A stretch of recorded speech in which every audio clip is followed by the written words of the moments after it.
destroyed area with really creepy monsters, and I can show it later on, and it's the result of a magical experiment which goes wrong. And so the big thing is, in the world, it's looking nice, and additionally we have these completely different regions. That's what makes the world really interesting and realistic. Of course, you can switch your clothing, whatever you want. You have to find it first. And there are hundreds of different weapons, armor parts, whatever you want. So now we can see, in comparison to Chesnadar, it's now this Asian-style town. You can see the guards; they have this ninja-style. The clothing of the people is much more richer because New Argos is a very rich trading town. So completely new. It's nothing in comparison to Chesnadar.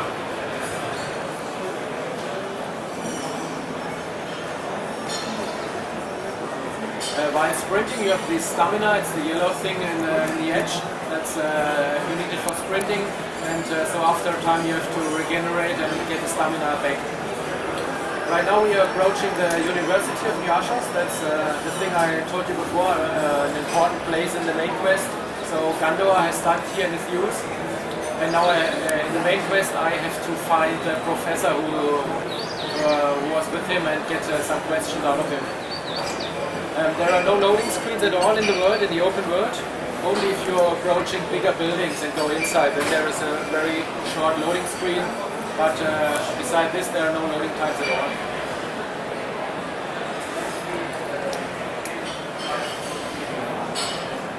And again, here you can see very nice the really individual and very good detail with very much love to detail. In the Japanese area, there's the typical paper doors inside the offices, the bird cage in the background, and here on the desk is this little smoking stick. So very much love for detail. Speaking of a big world, of course there is an important thing to the traveling. With the standard traveling, you can run, you can sprint, you can swim. Horse riding will be implemented. For those who have played the first part, horse riding has been changed a little bit because it was very complex. And right now horse riding is much more easier to steer the horse. The new thing we implemented in Two Worlds 2 is the sailing feature. So you can learn to sail, and that's important because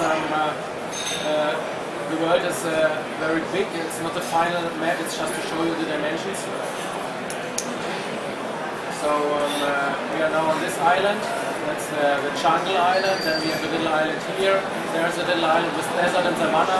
Over here is the complete typical fantasy, dark fantasy Nordic style.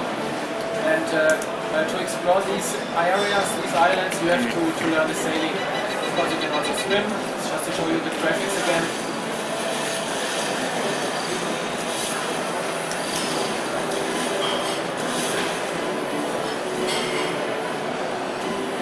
Sailing.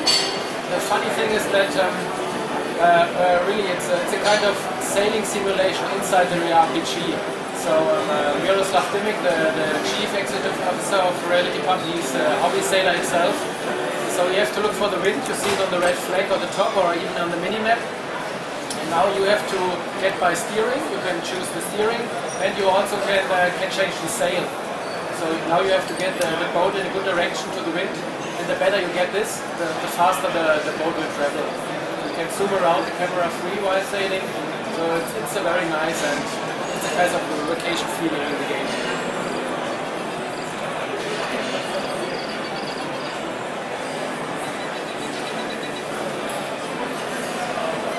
Of course you can go to shore wherever you want, and that's really a nice exploration feature. Let's go to the beach.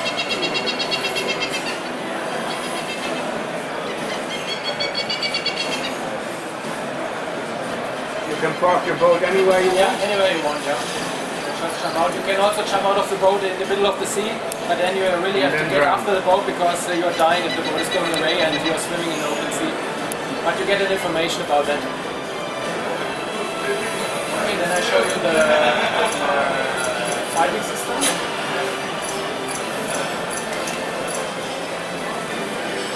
fighting system, we also get a lot of feedback about fighting through Tool Worlds 1, and it was one of the most important critical points that fighting was much too easy and in the end too boring, because you just have to slash your button to get ahead. So this time we implemented a much more sophisticated fighting system. So you have some basic movements, of course, and the big difference is that you have now an active block. And depending on your stance you can choose some special abilities. So now this is a very high level warrior. For example, you can do a kick, you can make some jump forward, special moves. So you can learn all these moves, and you have to use them later on in fighting. Dual wielding is standard? Excuse me? Dual wielding. No, you have to learn this too.